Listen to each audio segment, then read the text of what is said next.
Memang betul sekali. Ini agak serius sedikit nih soal ini. Bahwa kita harus mengembalikan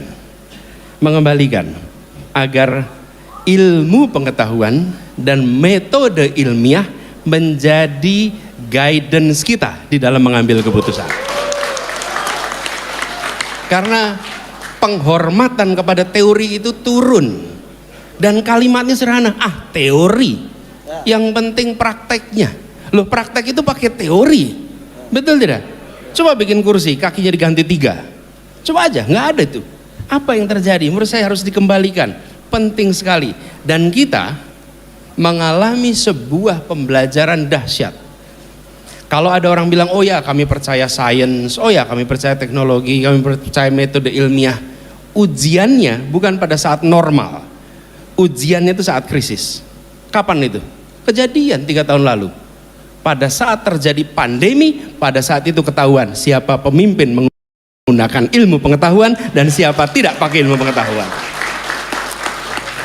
Dan itu ujian pemimpin sedunia. Sedunia, bukan cuma di Indonesia, sedunia.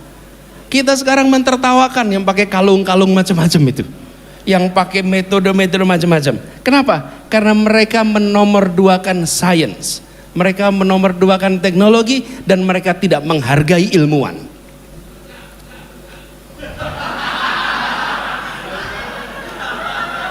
Itu nggak keluar dari mikrofon ini ya. Jadi saya serius nih. Ketika terjadi pandemi, waktu itu saya sengkat, dan teman-teman boleh cari rekamannya, ada rekamannya. Saya mengatakan pada waktu itu, pada saat kejadian pandemi ini adalah ujian bagi semua pemimpin untuk membuktikan dia mempercayai sains atau dia sekedar lip service soal sains. Karena pada saat itulah kebijakan-kebijakan itu disusun berdasarkan referensi para ilmuwan, metode ilmiah, dan sebagian dari itu harus berhadapan dengan yang disebut ignorance. Ignorance apa? Ketidaktahuan. Dan itu kan lawannya terdidik, bukan? Lawannya terdidik. Di situ kemudian kita harus mengambil keputusan. Bagaimana keputusan tidak populer scientific atau populer ignorance. Dan kami di Jakarta mengalami. Kenapa? Karena kami pakai ilmu pengetahuan untuk mengambil keputusan. Amat tidak populer. Ketika itu amat tidak populer. Dan sering kami harus berhadapan dengan pemegang-pemegang otoritas lebih tinggi, tapi tidak pakai ilmu pengetahuan. Tidak pakai ilmu pengetahuan. Dan itu yang kita hadapi kemarin. Jadi, menurut saya kejadian pandemi itu adalah satu wake up call bagi kita semua, bahwa kembalikan ilmu pengetahuan, metode ilmiah menjadi kompas, dan kebijakan itu tidak disusun berdasarkan selera pemegang kewenangan. Tidak bisa, karena kebijakan bukan soal selera. Kebijakan ini bagaimana kita memahami masalah, bagaimana kita mengidentifikasi prioritas atas masalah, kemudian cara apa untuk menyelesaikan masalah. Dan di situ seringkali eklektik, harus induktif, harus deduktif, itu semua harus kita kerjakan. Dan tidak bisa kita hanya satu dari dua, kita harus eklektik pendekatannya. Nah, ini membutuhkan keterbukaan pikiran, ini membutuhkan kemauan untuk mendengar, dan kalau dalam bahasa resminya mengedepankan teknokrasi di depan. Dan ini yang membuat Indonesia kemarin sempat mengalami fase kemajuan yang cukup besar, karena teknokrasi menjadi kompas bagi pengambilan kebijakan. Nah, ini yang harus kita kembalikan. Jadi ketika mendengar tadi yang disampaikan oleh Prof. Emir tentang pentingnya kita menempatkan ilmu pengetahuan, sains, teknologi ke depan, itu penting sekali. Dan kami melihat ini menjadi lebih urgent. Kenapa menjadi lebih urgent? Karena ukuran Indonesia itu terlalu besar, dan resiko ketika kebijakan dibuat keliru itu maldevelopment, malpolicy, ongkos recovery-nya itu mahalnya luar biasa. Recovery itu apa? Waktu, sumber daya, itu luar biasa. Dan kalau kita kehilangan periode itu, negara lain sedang lompat dengan kecepatan yang luar biasa tinggi. Jadi kami melihat perlu itu dikembalikan, dan itu salah satu agenda utama. Saya sering ditanya bagaimana ambil keputusan di Jakarta, maka saya selalu bilang ada 4 urutannya. 1, prinsip keadilan, itu value-nya. Kemudian nomor kedua, interest-nya, public interest, itu nomor 2. Nomor 3, science, teknologi, ilmu pengetahuan, akal sehat, itu pendekatannya. Baru nomor 4, regulasi, peraturan perundangan dan lain-lain. Jangan dibalik. Seringkali di birokrasi itu ngambil keputusannya dibalik. Nomor 1, regulasi, peraturan, dan banyak regulasi kita tidak berkeadilan, tidak berbasis ilmu pengetahuan, tidak mempertimbangkan kepentingan umum. Nah, regulasi dibalik, urutannya menjadi seperti itu. Jadi dengan begitu, Ibu sekalian, maka ini akan menghasilkan keputusan-keputusan yang nilai keadilan terpenuhi, public interest priority, metodenya scientific, metodenya ilmiah yang bisa dipertanggungjawabkan. Nah, apa indikasi ketika pendekatan ilmiah tidak dipakai? Apa indikasi paling sederhana? Menolak kritik. Menolak kritik. Takut dengan kritik. Takut dengan dialog. Lalu munculnya yang mengkritik di proses hukum, yang mengkritik ditekan hukum. Kenapa? Kalau Anda menggunakan pendekatannya saintifik ilmiah, maka tidak takut berhadapan dengan pandangan yang berbeda. Betul tidak? Karena ada datanya nih, ada datanya, ini metodenya, ini hasilnya, maka langkahnya ABCD. Bahwa di dalam mengambil langkah itu ada judgment, itu bisa dipertanggungjawabkan, namanya juga judgment. Tapi sampai kepada opsi-opsi, itu ada datanya bisa dipertanggungjawabkan.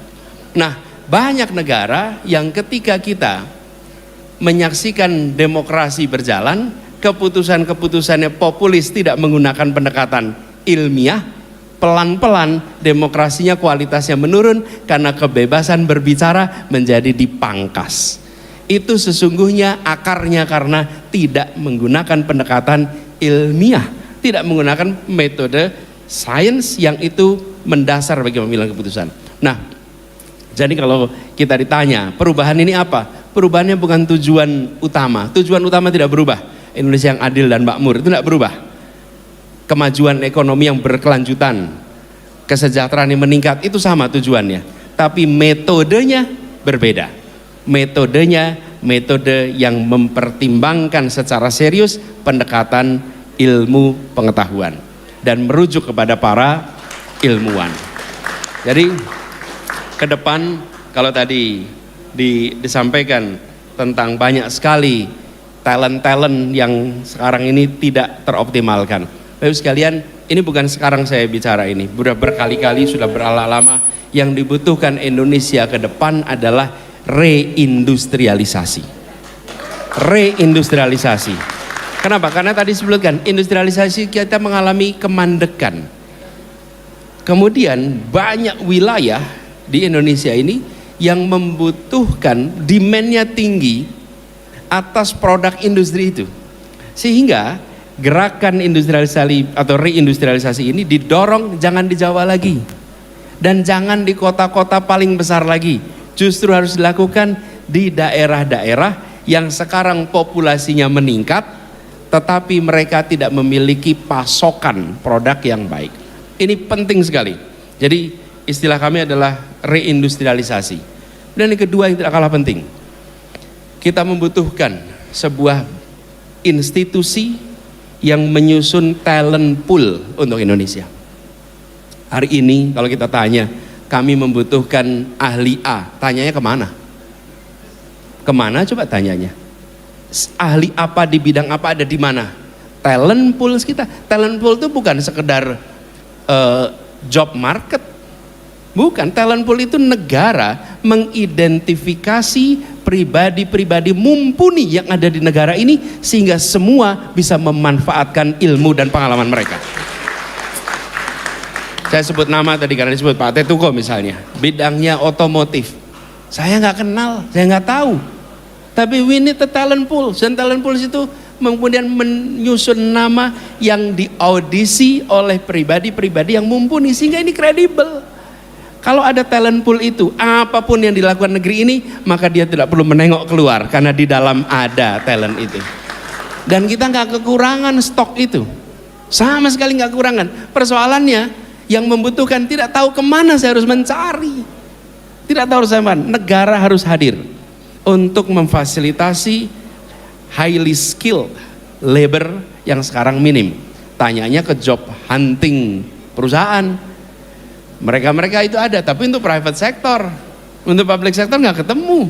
Untuk private sector, Astra kalau mencari orang panggil korporasi yang khusus untuk talent apa namanya, job hunter. Nah, jadi Bapak sekalian, teman-teman, ini pendekatan diubah, dorong industrialisasi, siapkan talent pool yang baik. Dan kami bicara talent pool, bicara pendekatan, saya mau lapor nih teman-teman semua. Jakarta membangun sebuah mega proyek yang saking itu disebut mega proyek besar sekali, itu masuk di program documentary National Geography, namanya Mega Structure kalau nggak salah, Mega Structure, namanya Jakarta International Stadium. Dan Jakarta International Stadium itu adalah sebuah proyek yang merupakan terobosan. Kenapa terobosan? Begini, pada saat kita bertemu dengan fase persiapan, kita sampaikan ini harus selesai akhir 2021. Itu tahunnya 2018. Lalu mereka menyiapkan rancangan. Di ujung timnya lapor, Pak, tidak mungkin selesai 2021 karena pembangunan atap. Stadionnya pakai atap. Dan atapnya itu bisa dibuka tutup. Itu tidak bisa dikerjakan dengan dipercepat. Karena kalau nyusun atap ya ada fasenya. Nggak mungkin itu dicepetin. Itu ada urutannya di dalam proses konstruksinya. Kita bilang coba cari caranya. Mereka putar cari cara macam-macam, akhirnya mereka kembali. Bisa, Pak. Atapnya dibikin di bawah. Lalu nanti didongkrak naik ke atas. Oke, that's a good idea.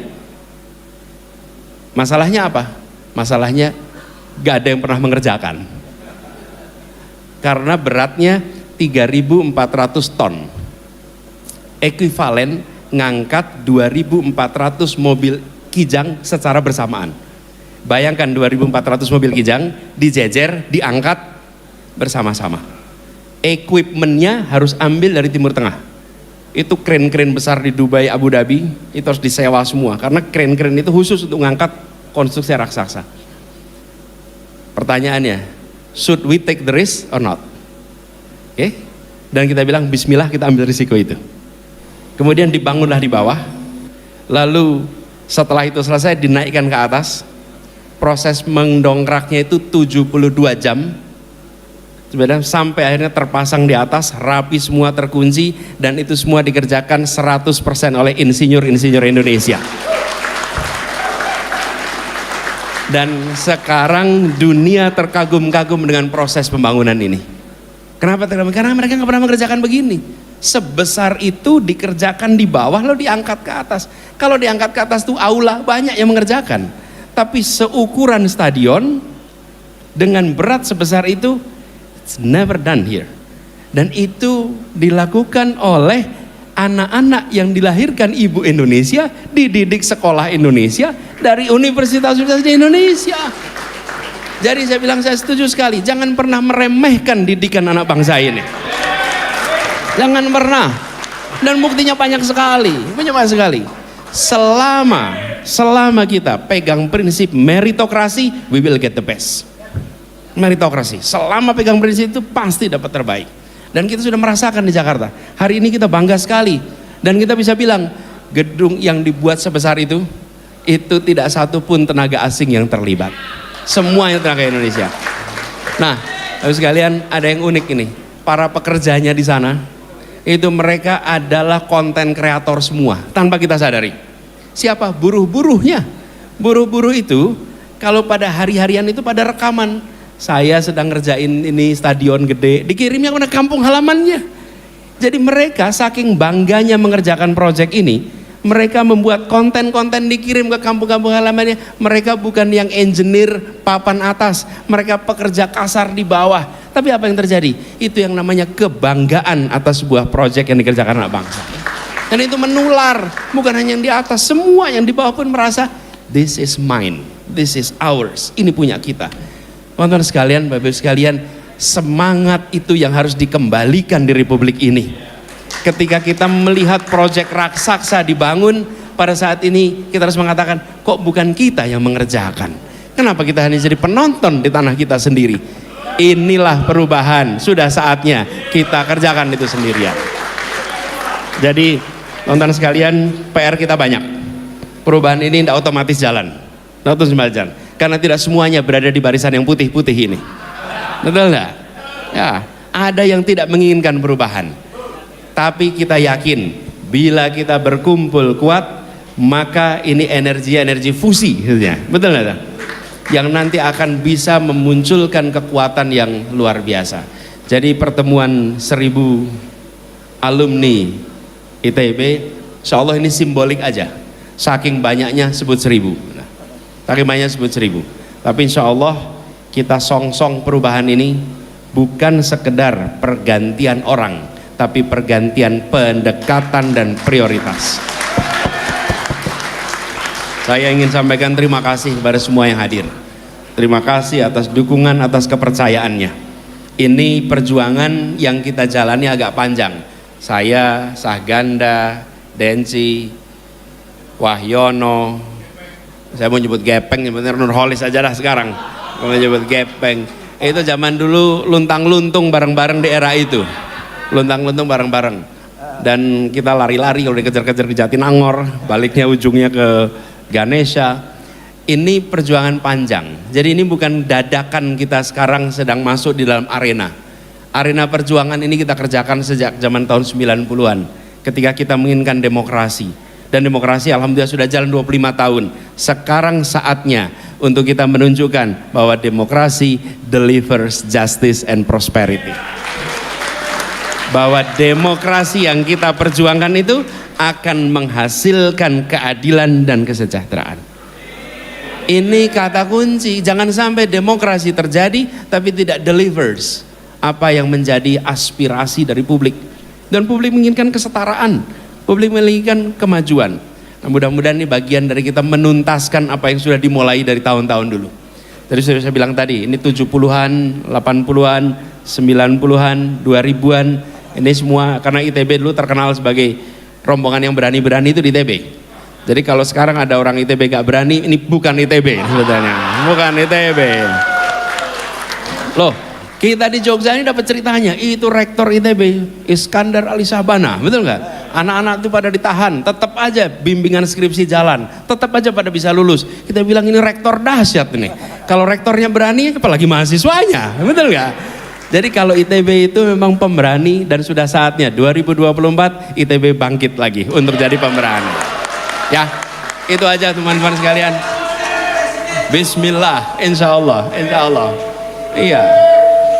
Dan itu juga, Pak, saya pernah jemput Bang Imat. Ini Bang Imat ITB nih.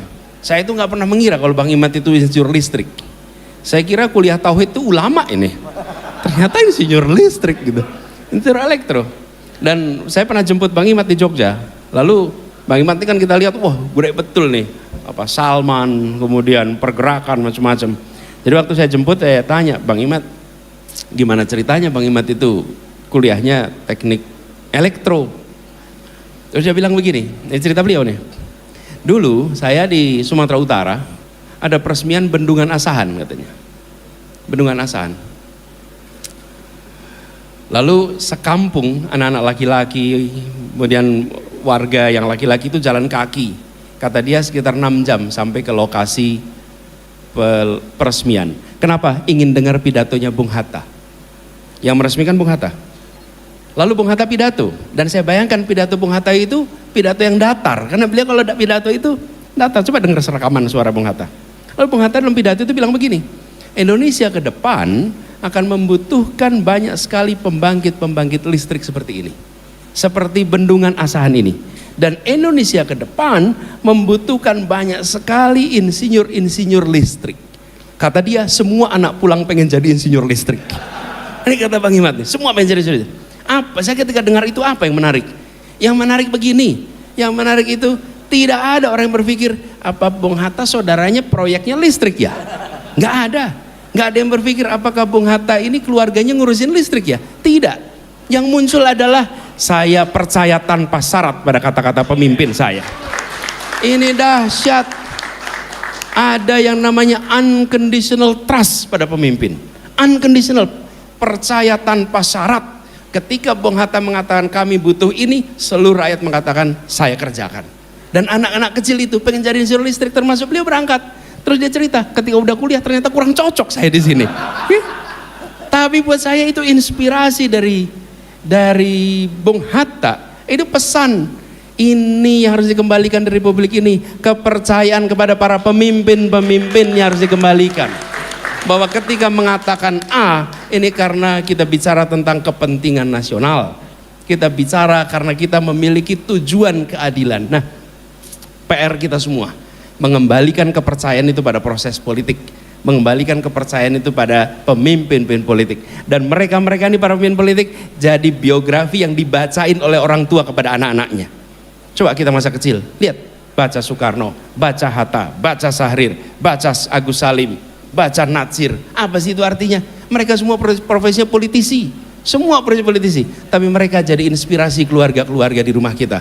Hari ini PR kita itu, nonton di TV enak, kau jangan seperti dia nanti ya. Itu PR kita harus mengembalikan. Insya Allah gerakan perubahan ini bisa sama-sama mengembalikan itu semua. Terus sekalian, waktu saya sudah habis, saya harus meneruskan perjalanan. Saya akan meneruskan perjalanan ke Surabaya. Mohon pamit. Terima kasih kepada semua yang hadir. Insya Allah apa yang kita ikhtiarkan akan menjadi kenyataan. Terima kasih. Assalamualaikum warahmatullahi wabarakatuh.